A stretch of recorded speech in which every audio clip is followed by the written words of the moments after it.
ഇതൊരു പള്ളി, ഇവിടെ ഒരു അമ്പലം. ഇതൊരു അമ്പലമാണ്. ഇവിടെ പള്ളി. അപ്പോൾ ഇവിടുത്തെ രസം എന്താണെന്ന് വെച്ചാൽ, ഇവിടെ കിടന്നു കഴിഞ്ഞാൽ ഒരു പ്രത്യേക കാഴ്ച കാണാൻ പറ്റും. അതായത് ഈ അമ്പലത്തിൽ നിന്ന് ചിലർ വന്ന് തൊഴുതിട്ടേ ഇതുവഴി നടന്നു പോകുമ്പോൾ ഈ പള്ളി നോക്കി കുരിശ് വരയ്ക്കും. അപ്പോൾ അങ്ങനെ പോകുന്നതാണ്. പക്ഷെ ഈ പള്ളിയിൽ നിന്ന് ഇറങ്ങിയിട്ട് അങ്ങോട്ട് പോകുന്നവരാരും അമ്പലം ശ്രദ്ധിക്കുന്നേ ഇല്ല. അവരാരും അമ്പലത്തിൽ നോക്കി ഈ ഹിന്ദുക്കൾ കാണിക്കുന്ന പോലെ തൊഴുത് കാണിക്കുകയോ ഒന്നും ചെയ്യുന്നില്ല. അതേസമയം തൊട്ടപ്പുറത്തു നിന്ന് വരുന്ന ഒരു ഹിന്ദു ഈ ക്രിസ്ത്യൻ പള്ളി കാണുമ്പോൾ കുരിശ് വരച്ചിട്ടാണ് പോകുന്നത്. ഇത് തിരിച്ച് ചെയ്യാൻ ക്രിസ്ത്യാനികൾക്ക് പറ്റത്തില്ല. കാരണം എന്താണെന്ന് വെച്ചാൽ വേറെ ഒന്നുകൊണ്ടല്ല, അവർ ബഹുദൈവ വിശ്വാസികളും ഇവർ ഏകദൈവ വിശ്വാസികളുമാണ്. അതുകൊണ്ട് പറ്റത്തില്ല. അതേപോലെ ഒരു മുസ്ലിം പള്ളിയോട് അവർക്ക് ചിലപ്പോൾ ചെയ്യാൻ വലിയ താല്പര്യം ഉണ്ടാകത്തില്ല. കാരണം അവിടെ ചെന്ന് എന്ത് ചെയ്യണമെന്ന് അറിയത്തില്ല പലർക്കും. ഇല്ല, ചിലപ്പോൾ അതും ഈ പറഞ്ഞ ഹിന്ദുക്കളും ഒരു മടി കൂടാതെ അതൊക്കെ അങ്ങ് ചെയ്യും.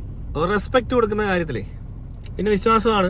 അതുകൊണ്ട് മാത്രമല്ല, പിന്നെ വേറെ യഥാർത്ഥ പ്രശ്നം എന്താണെന്നറിയാമോ? ഇവിടെ പല ഹിന്ദുക്കളും ക്രിസ്ത്യൻ സ്കൂളിലൊക്കെ ആയിരിക്കും പഠിച്ചേക്കുന്നത്.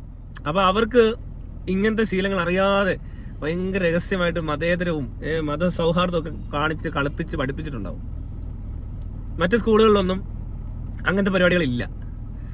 അപ്പോൾ ക്രിസ്ത്യൻ സ്കൂളിലൊക്കെ പഠിച്ച ഹിന്ദുക്കൾക്ക് എല്ലാവർക്കും കുരിശ് വരയ്ക്കാനും കുറേയൊക്കെ ചെറിയ യേശുവിന്റെ കഥയൊക്കെ അറിയായിരിക്കും. പിന്നെ രാമന്റെ സീതയുടെ മഹാഭാരതത്തിന്റെ കഥ എല്ലാ ഇന്ത്യക്കാരനും അറിയായിരിക്കും. അതുപോലെ അല്ലല്ലോ ഇത്. ഇന്ത്യൻസ് എന്ന നിലയ്ക്ക് ചിലപ്പോൾ ഇവിടുത്തെ പുരാണ കഥാപാത്രങ്ങളൊക്കെ അറിഞ്ഞിരിക്കുന്നതിനോട് തെറ്റൊന്നുമില്ല. പിന്നെ ജീസസ് ഒരു പുരാണ കഥാപാത്രം ഇവിടെ വന്ന കഥയൊക്കെ ഉണ്ടെങ്കിലും അതുകൊണ്ട് ശരിയാണ്, സംഭവം ശരിയാണ്. പക്ഷെ ഈ സാധനം ഉണ്ടാക്കിയെടുക്കുന്നത് ഈ രീതിക്കാണ്.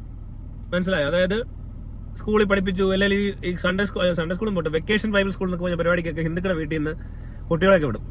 ഓരോ പള്ളിയിലും അവരെല്ലാം ഇങ്ങനെയുള്ള മിഷണറി പ്രവർത്തകരൊക്കെ വന്നിട്ട് ഇത് മറ്റേ അവധിക്കാല പരിപാടിയാണല്ലോ. അപ്പോൾ സ്കൂൾ അവധി സമയത്ത് ബൈബിൾ സ്കൂൾ എന്നൊക്കെ പറഞ്ഞ് പാട്ട്, കൂത്ത, ബഹളം, പിള്ളേർക്കൊക്കെ ഇഷ്ടമാണ് പോകാൻ. എൻ്റെ അടുത്തുള്ള എല്ലാ ഹിന്ദു വീട്ടിലെയും പിള്ളേർ പോകാമെന്ന് ഞാൻ ഒഴിച്ച്. ഞാൻ ഹിന്ദു അല്ല ക്രിസ്ത്യനോ അല്ലാത്തതുകൊണ്ടായിരിക്കാം. എനിക്കിതുവരെ ഇങ്ങനത്തെ പരിപാടിക്ക് പോകേണ്ടി വന്നിട്ടില്ല. എനിക്ക് അറിയത്തില്ല ഇവിടെ എന്താ നടക്കുന്നത്. ഞാൻ പോയിട്ടില്ല, സൺഡേ സ്കൂളിൽ പോയിട്ടില്ല. നിങ്ങൾ പള്ളിയൊക്കെ കാണുമ്പോൾ ഈ കുരിശൊക്കെ കാണുമ്പോൾ എനിക്ക് മൈര് വിലയേ ഉള്ളൂ. ഇതൊക്കെ ഒരു ബിൽഡിങ്ങും കുറെ പടങ്ങളും ഒക്കെ കാണുമ്പോൾ ഈ മൈരിനോടൊന്നും വലിയ റെസ്പെക്ട് ഒന്നും എനിക്ക് തോന്നത്തില്ല. അമ്പലത്തിലെ മൈരാണേലും പള്ളിയിലെ മൈരാണേലും എല്ലാം ഒരു മൈര് എന്നുള്ളതിനപ്പുറത്തോട്ട് വലിയ മൈരൊന്നും കൊടുക്കാറുമില്ല. എനിക്ക് അതിനോട് ഒരു തരത്തിലുള്ള ഒരു ഇതും തോന്നിയിട്ടില്ല, പ്രത്യേകത ഒന്നും തോന്നില്ല. ഈ മൈരൊരു മൈര് അത്രേ ഉള്ളൂ. അല്ലാതെ വലിയ മൈരെന്ന് പറഞ്ഞൊരു മൈരായിട്ടൊന്നും കൺസിഡർ ചെയ്യുന്ന പരിപാടി ഒന്നും. അതിന് കൊച്ചിലോട്ട് ഇത്തിരി പ്രാക്ടീസസ് ഇല്ല. ഏത് ഇങ്ങനെ പള്ളിയിൽ പോവുക, പ്രാർത്ഥിക്കുക, പിന്നെ ഇവിടെ പോയി ഇവരുടെ ചടങ്ങുകൾ, ഇവർ കാണിക്കുന്ന ഗോഷ്ഠികൾ കാണിക്കുക, ക്രിയകളും മറ്റേ കയ്യും കാലും പൊക്കി കുരിശ് വരയ്ക്കുന്നു, കുട്ട നിൽക്കുന്നു, ചാടുന്നു എന്നൊക്കെ പറയുന്ന പരിപാടിയൊന്നും ഞാൻ ചെയ്യാറില്ല. അതുകൊണ്ട് തന്നെ എനിക്ക് ഇതിനോട് വലിയ സംഭവം തോന്നില്ല. ഇതിനകത്തൊക്കെ സ്ഥിരമായിട്ട് പോകുന്നവർക്ക് ഇതൊക്കെ വലിയ മൈരായിട്ട് തോന്നത്തുള്ളൂ. പിന്നെ ഈ കഥയെല്ലാം വായിച്ചിട്ട് ഇതെന്തോ വലിയ മൈര കഥയാന്നുള്ള രീതിയിൽ വിശ്വസിക്കുകയൊക്കെ വേണം. ഇതൊക്കെ മൈരാവണമെന്നുണ്ടെങ്കിൽ അല്ലേ? ഇതൊക്കെ വെറും ഒരു മൈരായിട്ട് വേണമെങ്കിലും കാണാം, അല്ലെങ്കിൽ ഒരു വലിയ മൈരായിട്ട് വേണമെങ്കിലും കാണാം. അത്രയും വലിയൊരു മൈരൊക്കെ ഇതിനുള്ളൂ. അതുകൊണ്ട് ഞാൻ പറയാന്ന്, ആ ഒരു സാധനം തിരിച്ച് പറ്റത്തില്ല.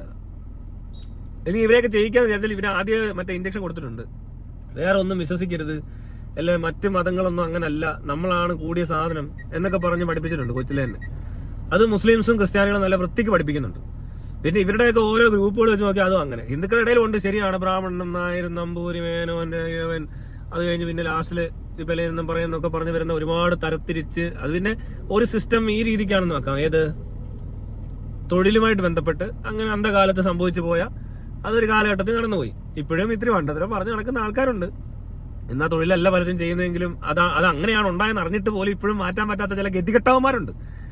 അവന്മാരെയും നമ്മൾ ഇതുപോലത്തെ ഇപ്പോൾ എന്താ പറയാ, ജാതി അടിസ്ഥാനത്തിലാണ്, തൊഴിലടിസ്ഥാനത്തിലാണല്ലോ ജാതി എന്ന് പറഞ്ഞ ഒരു കൂട്ടം പറയുന്നുണ്ടല്ലോ. അങ്ങനെയൊക്കെ അല്ലേ? ശരിയല്ലേ? ഇന്ന തൊഴിൽ, പിന്നെ അതൊരു കാര്യമുണ്ട്. പാരമ്പര്യമായിട്ട് ഇതേ തൊഴിൽ ചെയ്തേ പറ്റത്തുള്ളൂ എന്ന് അടിച്ചേൽപ്പിക്കുന്നു, ഒരു സമൂഹത്തെ അടിച്ചമർത്തുന്നു, പ്രൊഡക്ടിവിറ്റി കുറയുന്നു. നല്ല കഴിവുള്ള ചെക്കനാണെങ്കിലും കണ്ടില്ലേ മറ്റേ തള്ളവരിലൊക്കെ വെട്ടിയെടുക്കുന്നു. ഇമാതിരി പണി കാണിക്കുന്ന വൈരന്മാർ ഒരുപാട് ഉണ്ടായപ്പോഴാണ് ഇതിനൊക്കെതിരെ താല്പര്യം ഇല്ലാതാവുന്നത് ആളുകൾക്ക്. ആ സിസ്റ്റം തെറ്റാറുന്നു. അത് മനസ്സിലായി കഴിഞ്ഞിട്ട് ഓക്കെ, മനസ്സിലായത് പോട്ടെ. ഇന്ന് അങ്ങനെ ഒരു സിസ്റ്റമേ ഇല്ലാത്തൊരു സ്ഥലത്ത് നിന്നുകൊണ്ട് പണ്ടങ്ങാണ്ട് അങ്ങനെ ആയിരുന്നു എന്ന് പറഞ്ഞ് ഇന്ന് ജീവിക്കുന്നവനെ എന്തൊരു മൈരനായിരിക്കുമോ എന്തോ. എടാ മൈരേ, എന്തൊരു മൈരനാടാ നീ, മനസ്സിലായില്ല? അത് വെറും മൈരനല്ല, ഒരു പൊട്ട മൈരൻ. അപ്പൊ അങ്ങനെയൊക്കെ ഉണ്ട്. എന്നാൽ പോലും ഇപ്പൊ ഇവിടെ നിലനിൽക്കുന്ന ഇന്നത്തെ ജീവിച്ചിരിക്കുന്നവരുടെ ഇടയിൽ ഇങ്ങനെ ഒരു സാധനം ഹിന്ദുക്കൾ മാത്രമേ ചെയ്യത്തുള്ളൂ എന്ന് എനിക്ക് തോന്നുന്നു. ഒരു ക്രിസ്ത്യാനിയും ഇതുപോലെ പോയി ഒരു അമ്പലത്തിൽ ചെന്നിട്ട് എന്താ ചെയ്യേണ്ടതെന്ന് അവൻ അറിയത്തില്ല, നോക്കത്തില്ല. എന്തോ കുറഞ്ഞതുപോലെ തോന്നുന്നുണ്ടോ എന്ന് എനിക്ക് സംശയമുണ്ട്. ക്രിസ്ത്യാനികളൊക്കെ ഒന്ന് ആലോചിച്ച് നോക്ക്. അമ്പലത്തിൽ ഉത്സവത്തിന് പോയി വായം വിളിച്ചിരിക്കുന്ന അമ്പലത്തിന്റെ തൊട്ടപ്പുറത്ത് താമസിക്കുന്ന ക്രിസ്ത്യാനിയൊക്കെ കാണുമായിരിക്കും. അല്ലാതെ പോയി തൊഴുത് കാണിക്കാനൊന്നും ആർക്കും താല്പര്യമൊന്നുമില്ല. പിന്നെ മൊത്തത്തിൽ തൊഴുത് കാണിക്കുന്ന എന്ന് പറയുന്ന ഒരു ബോഡി ലാംഗ്വേജ് ഒരു ശരിയല്ലാത്ത ലാംഗ്വേജ് ആണ്. അത് നമ്മൾ പ്രോത്സാഹിപ്പിക്കുകയല്ല ഞാൻ പറഞ്ഞത്. പക്ഷെ എങ്കിൽ പോലും നമ്മളിവിടെ മതപരമായി വിശ്വാസപരമായി ഒക്കെ കാണുകയാണെങ്കിൽ ഈ കാഴ്ച ഒരു വളരെ നല്ല കാഴ്ചയായിരുന്നു. രാഹുൽ ഈശ്വറിന്റെയോ അല്ലെങ്കിൽ മറ്റേ ശശികല ടീച്ചറിന്റെയോ ഉള്ളിസുരയുടെയോ സുരേഷ് ഗോപിയുടെയോ ഒന്നും പോലത്തെ നമ്പർ അല്ലത്. മനസ്സിലായോ? രാഷ്ട്രീയം ഇല്ലാത്തൊരു ഭക്തി ഉണ്ടല്ലോ, ഏത് അത് ഒരു റെസ്പെക്ട് അത്രേ ഉള്ളൂ. അല്ലാതെ രാഷ്ട്രീയം കലക്കിക്കൊണ്ട് വരുമ്പോഴാണ് ഇതിനകത്ത് മറ്റ് പ്രശ്നങ്ങളുള്ളത്. അല്ലെങ്കിൽ ഇവരൊക്കെ എത്രയോ ഭേദം അല്ലേ? മനസ്സിലായില്ലേ? അപ്പൊ ശരി എന്നാ, ഇനി ഏതെങ്കിലും ഒന്ന് ആലോചിച്ച് നോക്കട്ടെ. ക്രിസ്ത്യാനികളും മുസ്ലിങ്ങളൊക്കെ വീഡിയോ കാണുമെന്ന് എനിക്കറിയാം. നിങ്ങൾ ആരെങ്കിലും ഇത് ചെയ്യുന്നുണ്ടോ?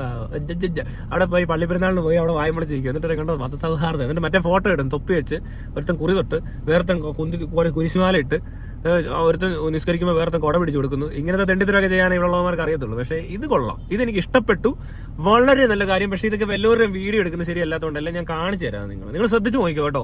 എല്ലാവരും ഇനി ഒരിടത്ത് അടുത്തടുത്തുണ്ടെങ്കിൽ ആ രസം അത് എവിടെയൊക്കെ ഉണ്ടോ അവിടെ ഇരുന്ന് ചുമ്മാ വാച്ച് ചെയ്താൽ നിങ്ങൾക്ക് കാണാൻ പറ്റും. എല്ലാ തന്നെ ഹിന്ദുക്കൾ അങ്ങനെയാ കേട്ടോ, എല്ലാ പള്ളിയിലൊക്കെ പോകുന്നവരും ഒക്കെ തന്നെയാ. അല്ലാതെ അവർക്ക് അങ്ങനെ ഇവിടെ നിർബന്ധമൊന്നുമില്ല. അതുകൊണ്ടാണ് ഏറ്റവും കൂടുതൽ മതപരിവർത്തനവും എല്ലാം നടന്നത്. അപ്പൊ ശരി എന്നാ.